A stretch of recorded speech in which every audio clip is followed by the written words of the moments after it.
Welcome to this Campaign 2022 weekly reality check. I'm political specialist Shaun with our analysts, Democrat Mike Dino here in studio with me, and this week, Republican Dick Wadhams joins us via Zoom. What we learned this week, the U.S. economy contracted for the second straight quarter. It comes as interest rates are up and the stock market is down. Economists and politicians, including the president, are debating whether we're officially in a recession or not. My question to our analysts is, doesn't matter for the 2022 election. Dick, we'll start with you. Well, Shaun, whether or not it's technically a recession, I think it is. And I know President Biden continues to argue that fact. But none of that matters. What matters is what people are feeling right now. And they're feeling it is in a recession when they try to fill up their car with gas or go to the grocery store. People know that this nation is in a recession right now, and no amount of reprimand from Biden's people and his administration is going to change their minds. In fact, it's going to be the dominant issue going into the November election. And I don't see how Democrats crawl out from under this. Mike? Well, I was glad yesterday. I paid $4.25 for a gallon of gas, so it's getting better. It's getting way better. A few things though that aren't in the Democrats' favor. There was a poll about 2 weeks ago that showed, is this country moving in the right direction? And only 13% said it was. I mean, that's not great. Another thing that I look at, I did major in economics, but I forgot all of it.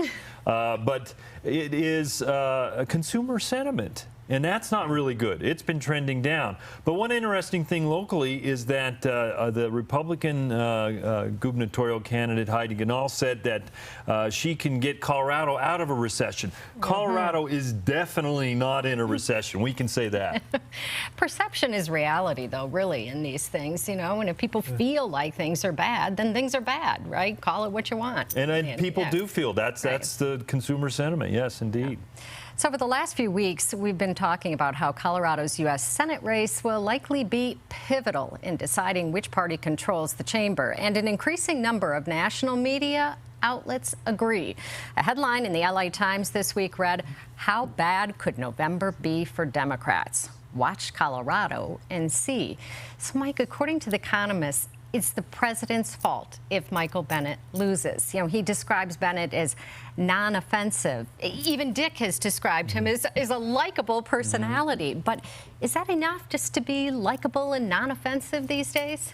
Well, Michael Bennet has run in a lot of different environments. I mean, he had to seek election after being appointed in 2010, so that was the middle of the Obama presidency's first term, and people were still figuring that one out. So he was I think he rode that wave, and then he had to run again in 2016, and that was a little different with Trump. That probably favored him, but it was still closer than people thought. So I think he's capable of running in any environment. To blame it on the president, I think his first ad shows he's running against Washington. Yeah. So that'll help him in terms of his messaging. But we're in the dog days of summer, and until we get after Labor Day, it's really going to be hard to see where the trends are. Right. Yeah, you got to see who are the likely voters out there. You know, Dick, Joe O'Dea is calling himself, speaking of labels, the Joe Manchin of Republicans. I don't know. I think non-offensive is a better label than that, don't you think? Well, I think that Joe O'Dea might be changing that after Manchin sold out to Senate Majority Leader Schumer and signed on to this big tax increase that the Democrats might pass next week. The bottom line is that O'Dea is in a very competitive position right now, Shaun. Last week we talked about how Senator McConnell, the Senate Republican leader, showed up at a fundraising event for O'Dea. And just today, NBC News is reporting that the National Republican Senatorial Campaign Committee is moving $250,000 for ads starting next week. And that'll be the first of what I think will be a great deal of money. Senator Bennet has been a survivor. He's won 2 elections to the U.S. Senate. But I also would suggest that we fielded Republican candidates in both of those races that frankly didn't measure up to what it takes to unseat an incumbent U.S. senator. I think that will be different this time. But the challenge is immense. Unseating an incumbent senator is a very difficult proposition. And of course, O'Day, first-time candidate, so he's certainly challenging for him. Yes. So let's turn now to ballot measures, the ones that we could see on the November ballot. The deadline for turning in petitions is just over a week away, and among those collecting signatures, one of them is already on the ballot, in fact, supporters of psychedelic mushrooms. We could, in fact, see 2 shroom measures on the ballot. Initiative 61 would simply legalize mushrooms. They're still gathering signatures for that one. Initiative 58 would have state regulators create rules around the cultivation and sale of magic mushrooms for mental and emotional ailments at licensed healing centers, and that one is on the ballot. Dick, you know, a lot of people thought Amendment 64 legalizing recreational pot would fail, so you think Colorado is going to be the first to legalize magic mushrooms? Well, I'm not very familiar with mushrooms, in fact, not at all. And I'm a little confused by the fact that the mushroom industry, whatever that is, cannot get its act together to put one measure on the ballot. They have competing ballot measures, which I think could confuse the voters, and they might vote against both of them. We've seen that before in the ballot measures in Colorado, so we'll see what happens. I have no doubt that this will probably pass one way or another. I remain concerned about how Colorado is just kind of acquiescing to the drug culture, to the crime culture. I mean, when you have the Attorney General saying this week that he thinks that Coloradans ought to get special car insurance for theft, it's like a concession that we're always going to have crime, very high crime and big car theft rates. And so, I don't know. I just think this is part of the continuing decline of Colorado right now. You know, Mike, it's interesting. You know, Dick talks about that people might be confused by this, but what if both of them pass?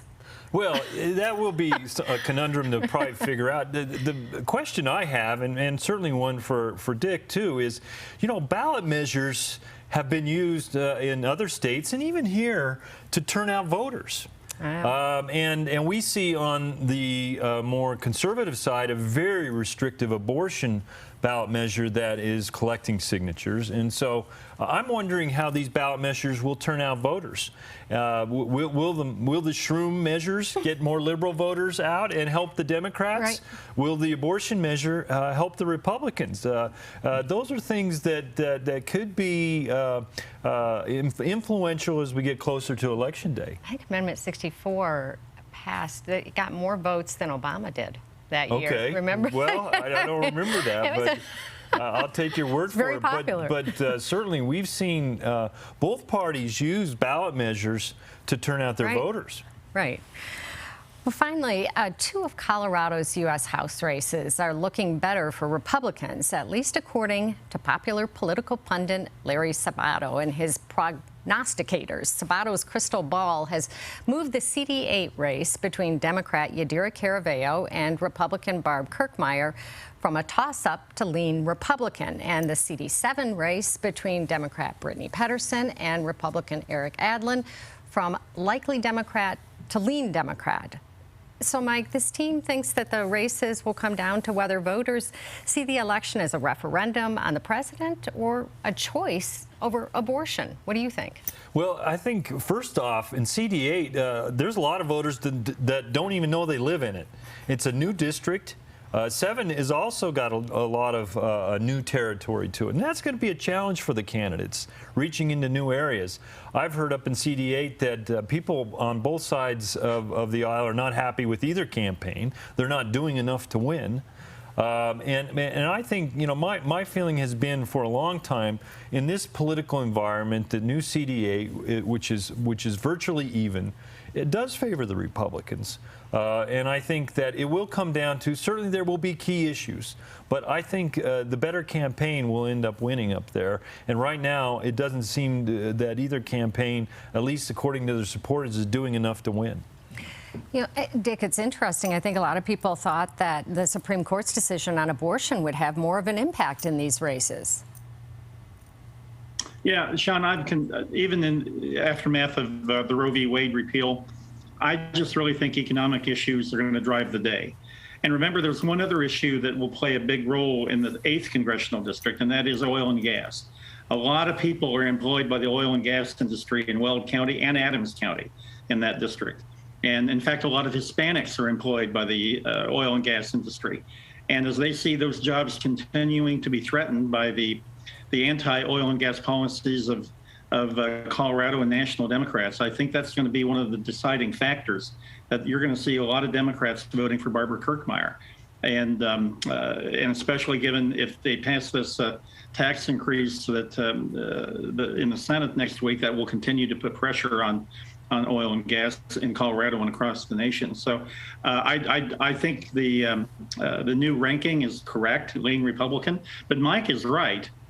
This race is going to be very competitive. You've got two candidates fairly evenly matched. But Shaun, as we've talked before, this was really one where the primary mattered.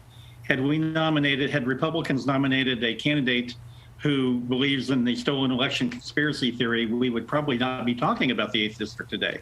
But we are, because Barbara Kirkmeyer is a very solid candidate. I'm sure we're going to be talking about it a lot between now and November. Thanks, Yes. Dick, Mike, and that's it for this week. We'll see you next week.